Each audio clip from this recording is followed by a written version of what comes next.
જૂનાગઢના બાંટવા નગરપાલિકાના પ્રમુખ પર જાહેરમાં ધોકા વડે હુમલો।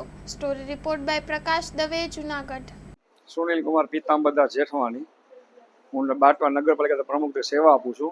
હું 2-4 દિવસ પહેલા રાજકોટ 3 તારીખે મારી બેબી નીટની એક્ઝામ દેવા ગયો, ત્યારે રામાભાઈનો મને ફોન, મને જેમ મા બેન સામે ગાયરું કાઢવા માંડ્યા। મને કંઈ સમજ પડી નહીં, એટલે મેં કીધું હું કાલ આવીને તને મળીશ। પછી આજે અચાનક હું લગ્નને પ્રસંગ પતાવીને બજારમાં ઊભો હતો અને મારી બેબી માટે મીઠી લેતો હતો, તો આ ભાઈ અચાનક આવી અને મને જેમ તેમ પાઇપ મારવા માંડી ગયા અને મને કહે કે ભાઈ મારા છોકરા ઇન્જર્ડ થયો છે અને 60,000નો ખર્ચો આવ્યો છે, તારે પૈસા દેવા જોઈએ, મારો છોકરો 3 મહિના ખાટલામાં વયો ગયો છે। મેં 4 દિવસ એમ કહીને મારા ખીચામાંથી પૈસા કાઢી લીધા અને જે લોકો મને વચ્ચે બચાવવા આવતા એને પણ એ મારતો હતો। રેકડીમાંથી છરી લઈને મને મારવા આવ્યો, તો એન ટાણા પર અમારા નગરપાલિકાના પૂર્વ પ્રમુખ આવી ગયા મને બચાવ્યો અને જેટલા લોકો હોય ને મારા ખીચામાંથી 12-13 હજાર વયા ગયા।